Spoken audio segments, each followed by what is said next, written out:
कि जो हमारी लड़ाई है वो सांसारिक नहीं है, क्या है? आत्मिक। हमारी जो लड़ाई है वह सांसारिक नहीं है, वह आत्मिक लड़ाई है।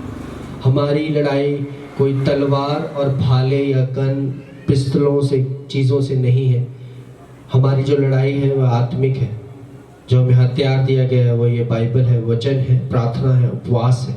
आमीन। शैतान के कार्यों से है। आज एक नशे में व्यक्ति है तो हमारा उस जन से लड़ाई नहीं है, उसके अंदर जो नशा है उसके अंदर लड़ाई, उससे लड़ाई। जो व्यभिचार उसके अंदर काम कर रहा है उससे लड़ाई। जो झूठ उसके अंदर काम कर रहा है उससे लड़ाई। जो धोखा उसके अंदर काम कर रहा है उससे लड़ाई। हो क्या रहा है कि लोगों ने ये समझ लिया है कि जो हमारी लड़ाई है वो सांसारिक है, लेकिन हम बाइबल को फॉलो करने वाले लोग हैं, हम वचन को फॉलो करने वाले लोग हैं। हमारी जो लड़ाई है, जो हमारा खुदा, जो प्रभु यीशु मसीह बोलता है, वो क्या बोलता है? वो बोलता है तुम्हारी जो लड़ाई है वह आत्मिक है। जो भी आत्मिक लड़ाई लड़ रहा है उसके हाथ में कभी आप हथियार नहीं देखेंगे, वो कभी पलट के वार नहीं करेगा, क्योंकि उसको पता है कि उसके हथियार कौन से। उसको पता है कि मेरी प्रार्थना जो वो हथियार है वो मैं यूज करूंगा, और प्रार्थना से सब कुछ हो सकता है। बाइबल ये बात को बयान करती है। धर्मी जन की प्रार्थना से सब कुछ हो सकता है, ये बाइबल बयान करती है। आमीन। लिखा, और देखो यीशु के साथियों में से एक ने हाथ बढ़ाकर अपनी तलवार खींच ली और महायाजक के दास पर चलाकर उसका कान उड़ा दिया। हालेलुया। क्या किया पतरस ने? जब प्रभु यीशु मसीह को पकड़ा जा रहा था तो पतरस ने एक तलवार निकाली और उसका कान उड़ा दिया, एक सैनिक का कान उड़ा दिया। वहाँ प्रभु यीशु मसीह क्या बोलते हैं? तब प्रभु यीशु मसीह ने उससे कहा अपनी तलवार काठी में रख ले, क्योंकि जो तलवार चलाते हैं वे सब तलवार से नाश किए जाएंगे। क्या तू नहीं समझता कि मैं अपने पिता से विनती कर सकता हूँ और वह स्वर्गदूतों की 12 पलटन से अधिक मेरे पास अभी उपस्थित कर देगा। तारीफ करो परमेश्वर की जोर से। क्या बोल रहा है परमेश्वर? परमेश्वर कह रहा है क्या आपने क्या समझ लिया है? क्या मुझ में ताकत नहीं है? क्या मैं जवाब नहीं दे सकता? क्या मैं बोल नहीं सकता? मैं अभी प्रार्थना करूं तो स्वर्गदूतों की 12 पलटनों से अधिक अभी आ जाएगी और इन सब का नाश कर देगी। लेकिन नहीं, हमारा काम ये नहीं है। जो तलवार चलाते हैं वो तलवार से ही मारे जाएंगे, क्योंकि जो आप बोओगे वही आपने काटना है। हालेलुया। ये लड़ाई हमारी आत्मिक है, संसारिक नहीं। आज अगर आप उंगलियां उठा रहे हो तो ये टेंशन, इस बात की पीस मत ले लेना अपने अंदर, ये शांति मत रखना कि तुम पर भी उंगलियां ना उठाई जाएंगी, क्योंकि जो तुम बोल रहे हो वो तुमने काटना ही है। अगर आज तुम किसी पे दोष मत लगाओ, क्योंकि तुम जो दोष किसी पे लगा रहे हो तो तुम पर भी दोष लगाया जाएगा। एक छोटा वचन नहीं है, बहुत बड़ा वचन है। अगर ज्ञान से, ध्यान से पढ़े इसे, अगर धीरज से पढ़े तो ये वचन बहुत बहुत कुछ लेकर आ रहा है। आमीन। आज हम देखते हैं, अगर एक बात करें अपने, मैं स्पिरिचुअल मेंटर की बात करूं, अपोस्टल अंकुर यूसुफ नरूला जी की बात करूं, तो उनके लिए क्या चल रहा है आज क्रूसेड वर्ड को इतना घिनौना क्यों बना दिया गया? क्रूसेड वर्ड कोई युद्ध की बात नहीं हो रही थी, ये सिर्फ आत्मिक युद्ध की बात हो रही थी। क्योंकि हमारी जो वचन जो कह रहा है वो कह रहा है तुम्हारी लड़ाई क्या है? आत्मिक। तो अगर हम लड़ाई करेंगे तो कौन सी लड़ाई होगी? आत्मिक। आज जितनी भी उंगलियां, मैं आपको फिर बता रहा हूं, जितनी भी उंगलियां उठ रही हैं वह कुछ टाइम की है बस, उसके बाद सब नीचे हो जाएंगी। क्योंकि परमेश्वर ने बोला, प्रभु यीशु मसीह क्या कह रहा है? प्रभु यीशु मसीह क्या कह रहा है ये ध्यान से सुनो, कि हमारी लड़ाई हथियार के साथ नहीं है। ये तलवार जहां से निकाली वहां रख दे। और उसने उस कान, जिसका कान कटा था, उस कान को दोबारा उसने प्रार्थना की और दोबारा उसे ठीक किया। आमीन। और मैं बहुत टाइम से उन्हें जानता हूँ, मैं जानता हूँ इस बात को भी, कि जो भी सिखाया जाता है, अगर उनके अंडर हजारों, 10,000, 20,000 पास्टर्स, तो आपको क्या लगता है सबके सब बेवकूफ हो गए? आपको क्या लग रहा है उनकी मेंटरशिप के अंदर सारे खराब हो गए?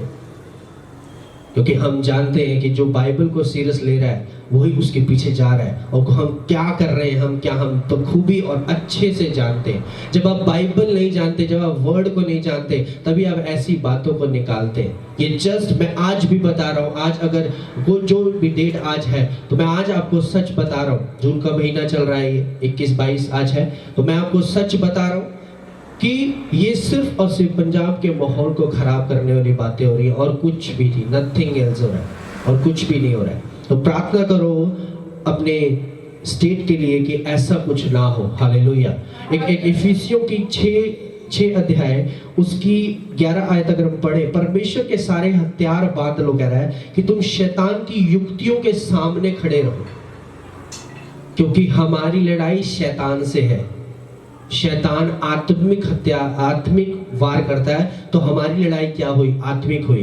कहता है 13 आयत अगर पढ़े, कहता है इसलिए परमेश्वर के सारे हथियार बांध लो कि तुम बुरे दिन में सामना कर सको और सब कुछ पूरा करके स्थिर रह सको। हालेलुया। क्या कहता है? बुरे दिन, कहता है हथियार बांध लो कि तुम बुरे दिन का सामना कर सको और सब कुछ पूरा करके स्थिर रह सको। किस बुरे दिन की बात कर रहा है? जब आप पे विपत्ताएं आए, परीक्षाएं, और कौन से हथियार बांध लो? आप प्रेयर्स में होने चाहिए, आप बाइबल में होने चाहिए, आप वचन के मानने वाले, परमेश्वर की आज्ञाओं में रहने वाले होने चाहिए, और जस्ट शांत रहो और चुप रहो और खुदावंद के निजात के काम देखो। मूसा कहता है इजराइलियों से, कहता है ये जो लाल समुद्र तुम्हें दिख रहा है, बस चुपचाप अड़े और खड़े रहो, अब देखो खुदावंद के निजात के काम देखो। और परमेश्वर ने बोला लाठी को उठा और मार, दम समुद्र 2 भाग हो गया। इजराइलियों को रास्ता नहीं दिख रहा था, लेकिन परमेश्वर ने क्या बोला? चुपचाप खड़े रहो और देखो मेरे निजात के काम, और देखो मैं क्या करने वाला हूँ। आमीन।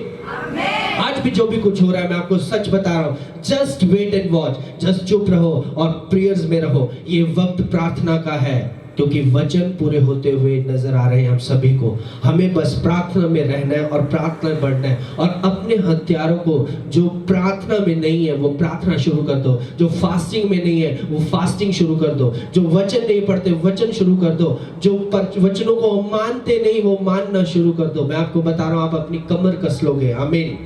कहता है जो सो सत्य से अपनी कमर कसो और धार्मिकता की झिलम पहन लो, और पांव में मेल के सुसमाचार की तैयारी के जूते पहनकर, और उन सब के साथ विश्वास की ढाल लेकर स्थिर रहो, जिससे तुम उस दुष्ट के सब जलते हुए तीरों को बुझा सको। ये है हमारे हथियार, मेल मिलाप, प्रार्थना, प्रेम, आनंद, शांति, धीरज, कृपा, भलाई, विश्राम, संयम, ये हमारे हथियार हैं।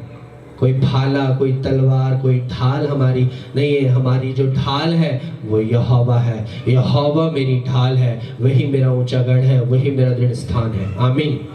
कहता है और हर समय और हर प्रकार से आत्मा में प्रार्थना और विनती करते रहो, और इसीलिए जागते रहो कि सब पवित्र लोगों के लिए लगातार विनती किया करो। आमीन। प्रार्थना में रहो, be in prayers, be in fasting, be in word of God। जब आप प्रार्थना में रहते हैं, जब आप वचनों में रहते हैं, हो नहीं सकता कि आप उस गड्ढों में गिर जाएं, आप उस चीजों में गिर जाएं जो खुदा नहीं चाहता।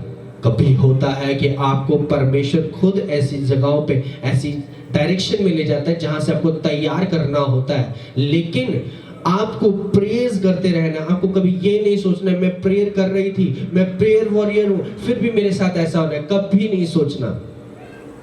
कहता है विपत्तियां आती तो हैं, परीक्षाएं आती तो हैं, लेकिन धर्मी जन उनमें से निकल जाता है। आमीन। आप अगर धर्मी है, मैं आपको बता रहा हूं, धर्मी होने के लिए आपको कोई सर्टिफिकेशन नहीं चाहिए, आपको जस्ट परमेश्वर में चाहिए कि आप परमेश्वर में रहें, आप बाइबल में रहें, वर्ड में रहें। कहता है तू जैसे अपने आप से प्रेम करता है वैसे अपने पड़ोसी से प्रेम कर। आप परमेश्वर में, आप प्रार्थना करते हैं दूसरों के लिए, आप परमेश्वर में, आप सच बोलते हैं, आप परमेश्वर में, आप किसी के खिलाफ नहीं खड़े होते, आप परमेश्वर में, आप किसी की चुगली नहीं करते, आप परमेश्वर में, आप झूठी गवाहियां नहीं देते, आप परमेश्वर में, आप किसी को धोखा नहीं देते, आप परमेश्वर में, आप नशा नहीं करते, आप परमेश्वर में। लेकिन परमेश्वर ने क्या बोला? हे थके मांदे, मैं पापियों के लिए आया हूं, कह रहा है। वो आपको लेकर आता है पहले, वह आपको खींच करता है पहले, वह आपको इनवाइट करता है पहले, और फिर लेकर आता है, और फिर आपको साफ करता है, जैसे माँ अपने बच्चे को साफ करती है। कहता है एक माँ अपने बच्चे को दूध पिलाना भूल सकती है, लेकिन मैं तुम्हें कभी ना भूलूंगा। कारण क्या है? कारण क्या है? इससे क्या समझ आ रहा है? परमेश्वर किस बात की घोषणा की है? मैं तुझे अनाथ ना छोड़ूंगा। एक माँ भूल सकती है, क्यों भूल रही है?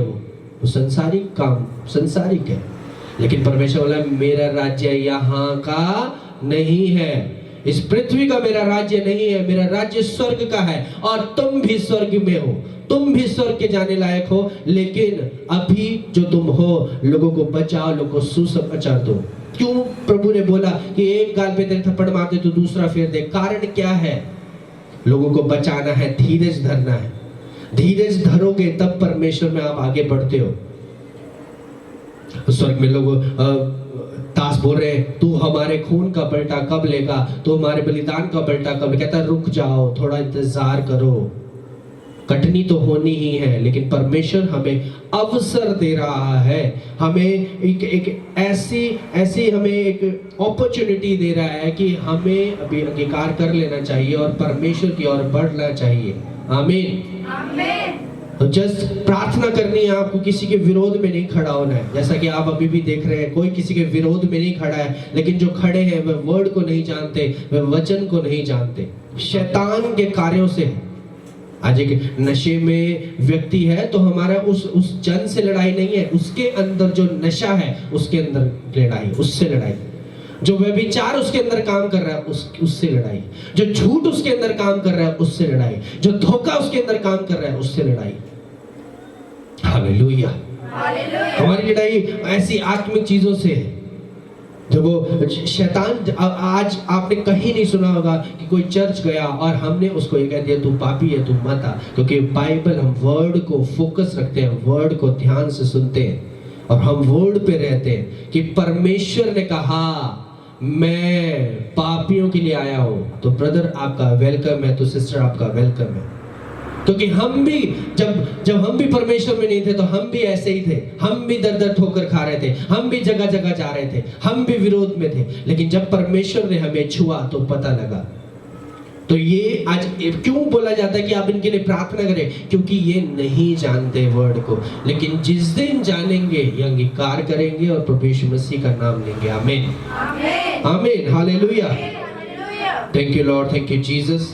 और क्योंकि ये जो दिन है, ये जो समा चल रहा है, ये जस्ट फॉर आप प्रार्थना में लगे रहे, प्रार्थना में ही रहना बहुत जरूरी है इन दिनों में।